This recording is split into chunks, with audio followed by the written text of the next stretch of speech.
Mana nih? Udah Udah, live? udah. Di YouTube. Can anyone like comment if you guys can see us?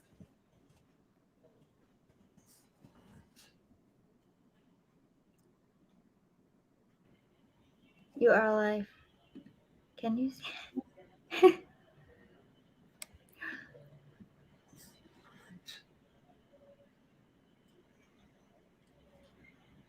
You are live.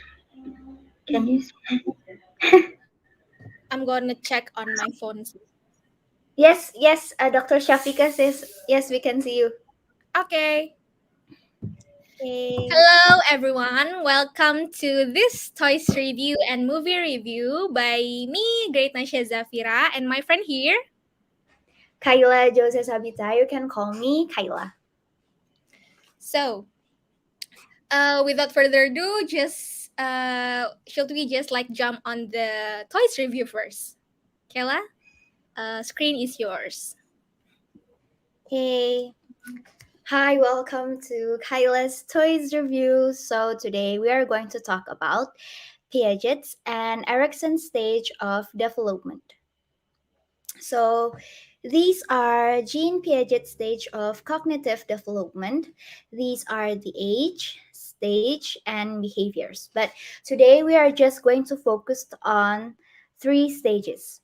For birth to age 2 in stage sensory motor, 2 until 7 years in pre operational stage, 7 until 11 or 12 years in concrete operational stage. Next, this is Erickson's stages of psychosocial development. In age, this is the age, this is the stage, and these are the strength developed. And same as before, today we are just going to focus on three stages. First, birth to 12 months. In stage, trust versus mistrust. In age 3 until 6 years, initiative versus guilt, and last 6 until 11 years old in stage industry versus inferiority. Okay. So for the first toy, this is for 6 months old. I chose phone toy. So this toy can help babies with their cognitive development, physical, and also their social. First, cognitive. It will it will help them like it will build their curiosity. They will be more curious. They will be like they will want to find out more like what happened if I click this button or this button, like that. And their physical, it will help them like touch. They can push these. And also social, they can also show their self expression to us, like we will know if they are happy or not with these toys. And next, I am going to talk about Piaget's and Erickson's stages. So Piaget's stages of cognitive development. The first stage is the sensory motor stage. During this time, baby relies on his sense and physical activity to learn about the world. To support cognitive development in children under 2, Piaget's theory tells teacher to keep baby safe but interested. Toddler or infant needs a safe place because they started pushing, pulling, and crawling. Babies need interest to touch and explore. Next is Erickson's stages of psychosocial development. It is trust versus mistrust. Babies' task during this time is to develop a sense of trust in themselves, other people, and in the world around them. They know they have the power to engage adults through tears, smiles, or fussing whenever they need an adult's help. This engaging of adults is part of what we call attachment. So, attachment, it is a special bond between babies and the significant adults in their lives. When babies are attached, they feel highly secured. Baby use adults as their safe place. And our challenge in this age is we have to create a places where babies' needs are met and where parents attempts to meet their babies' needs are received with a joyful and welcoming response. And why do I think this toy is suitable enough? Because in both theory, they say that babies needs interest. In Piaget's theory, he said that babies need interest to touch and explore. And this toy, they can touch, and it also makes a sound, and it also provides a song that will make baby more interesting, make baby feel more interesting with these toys. And next, Erickson's stages of psychosocial development, he said that baby needs a safe place, and we need to make babies become more attached to us. So by playing them joyful song, they will know that they will be safe around us. Any questions, Nasya? Yes, I have a questions. I wanna ask, why do baby needs like a safe place? Oh, they need a safe place because sometimes baby likes to feel in a danger. For example, if they meet strangers, if they meet new people, newcomer, they will feel like, uh, is it danger or not? So they need adult as a safe place. So if they feel danger, they can go back to their adults like that. All right. So next, uh, I picked this toy. This is a toy for 4 years old. And why do I pick this? Well, this toy, this is a plant, a flower, as you can see, and if you water it, the flower will bloom. I will show you. I will show you later. First, I'm going to talk about Piaget's stage of cognitive development. So this is the pre-operational stage. So during this stage, children begin to use language, memory, and imagination also developed. Pre-operational children also tend to focus on one attribute of an object or person at a time. It is hard for them to think their mother as their grandma's daughter, for instance. One of the things that we could do to support the cognitive development of pre-operational is providing real-world experience. Next, Erickson's stage of psychosocial development. Initiative versus guilt. Erickson described children of this age as energetic and ready to learn. To support children development of initiative in the third stage, Erickson says the teachers can first encourage children to be as independent as possible. For example, maybe teachers can make the classroom like as independent as possible. Is like they can put the tools like scissors or glue in the place where it's reachable for them. So if children wants to use the scissor, they can just take it and cut things by themselves. And second, focus on gains, not mistakes. It is very important for us to tell the children that their work is far more important than their mistakes. And third, consider individual differences. And last, focus curriculum on real things. For example, maybe you can cook together with the children, and maybe you can go to a field trip, you can go to a zoo so they will see real animals. And why do I think this toy is suitable enough? Because as the both theory says that they need we need to provide a real world experience, and I think this toy is closest enough to a real plant. I will show you. I will pour water here. See, see, and the flower will bloom. See, so from this, I think children can learn that for a flower to bloom or for a plant to grow, they need to water them so they can bloom by their own. And next is the the last one is Lego. I chose Lego. So the function of Lego is children can make their own things. They can create anything like house or anything uh, anything just following by their imagination. So I'm going to talk about Piaget Erikson's theory. Piaget's stage of cognitive development. This stage is the concrete operational and formal operational stages. When children enter Piaget's stage of concrete operations at about age 7, many changes in their thought patterns are visible. Children no longer count on their fingers because they are beginning to be able to think abstractly. The concrete operational child can hold several qualities in mind, knowing that a boat is large, red, and a sailboat. Next, Erickson's stages of psychosocial development, industry versus inferiority. Development of a sense of mastery, competence, and productivity. High level of curiosity and eagerness to learn. Independent play and learning become a vital means for the child to demonstrate his or her competence. Making things becomes an important activity both at home and school. So, in other words, children at this age can make or complete their own projects.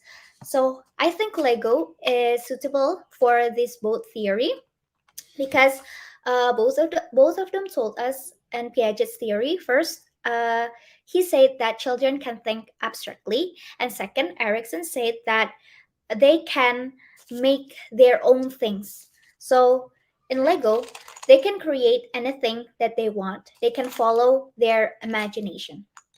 So that's all. Are there any questions, Nasha?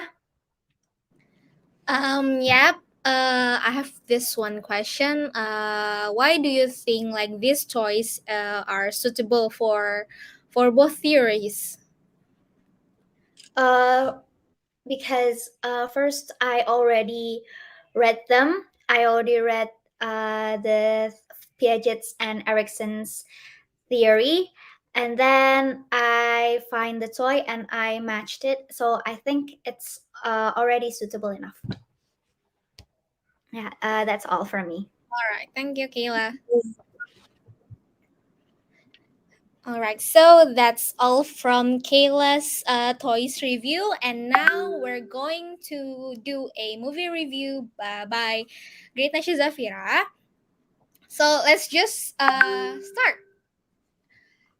All right, good evening, everyone. My name is Nasya, and I'm going to analyze the series called You. This is Netflix original series.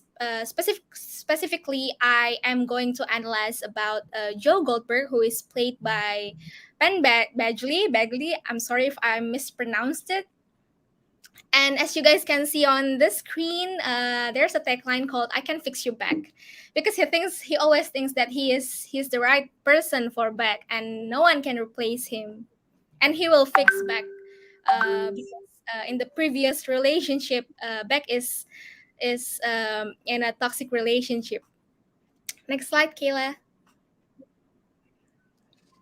So, first thing first, without further ado, I'm going to like give you a summary for from this series. So, Joe Goldberg is a very good-looking guy. He's a bookstore manager, and he met Beck or Jennifer Beck, who is a writer at the place he worked at. He fell in love with Beck at the first sight.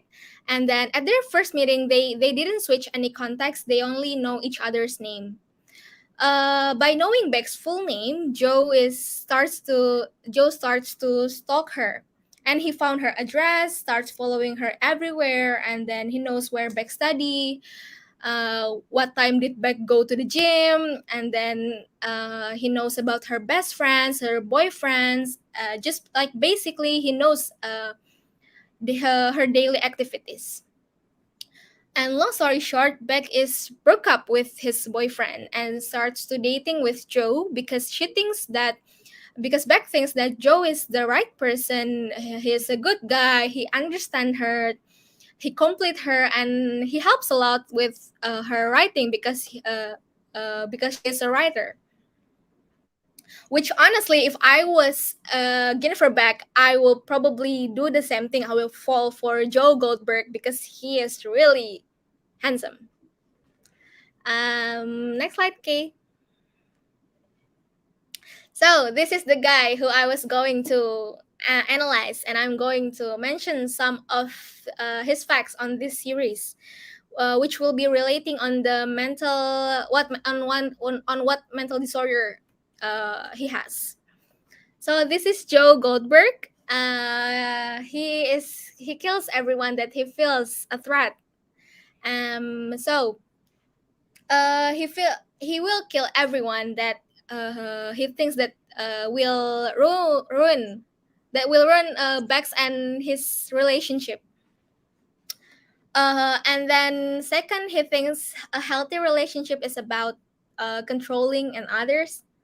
um he doesn't really know what a healthy relationship is. All he do is just like controlling back and then following her because he thinks that it's protecting her, which is just being creepy.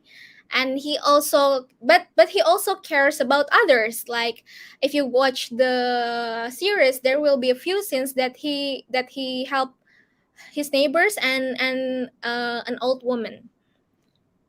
Well, the he has like a mixed up character, which is like very interesting. So we're going to move on our main topic. Next slide. Yeah. Which is like what mental disorder does Joe Goldberg has? Next slide, Kay. So after watching it, I think Joe Goldberg has a delusional disorder. Why? So delusional disorder is having a false beliefs. He thinks that he's helping people, where he's just like being creepy, stalking around, following back around everywhere. He's just being creepy and manipulative. And then he thinks that Beck is in love with him, which like Beck is barely met him once at the bookstore. But he always thinks that Beck is in love with him.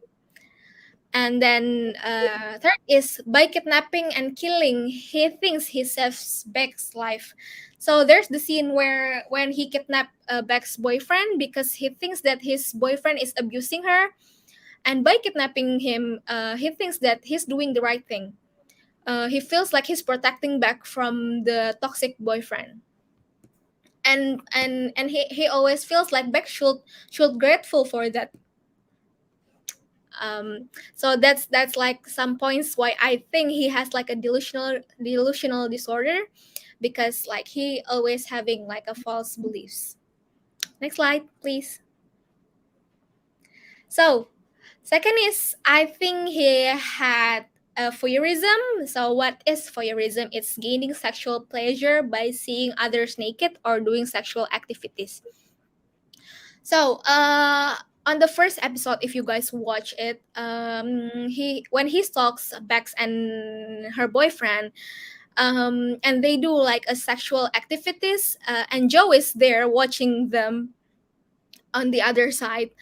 Uh, by watching them doing sexual activities, he gained pleasure by seeing that, and then he masturbate while seeing them doing such things. So that's why I think he has a voyeurism. Next slide. So the next point is post-traumatic stress disorder, or we call it PTSD. So it is psychiatric disorder that may occur in people who have experienced or witnessed a traumatic event. So there's this reason. So Joe Goldberg has experienced trauma as a kid. There's this reason why Joe is living with this old guy who own a bookstore, and he has a trauma as a kid because his mom left him at the shelter, and now he's obsessed other to help other people, especially kids. Like he always wanted to help kids who are suffering, like and having a problem with their parents. If you guys see on the series, like his neighbor's Peko, and then he wants to help him because Paco's mom is having like fighting with her boyfriend. So he always told Peko to just like sleep at my apartment, and he gave Peko's food. And yeah, he always wanted to like helping kids. um and then putting adults in a similar situation as he was in. So back then when he was a kid, Joe was locked in the box by the old guy.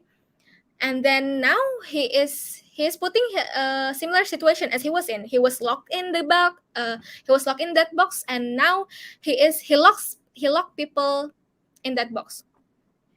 Why is it tongue twisting?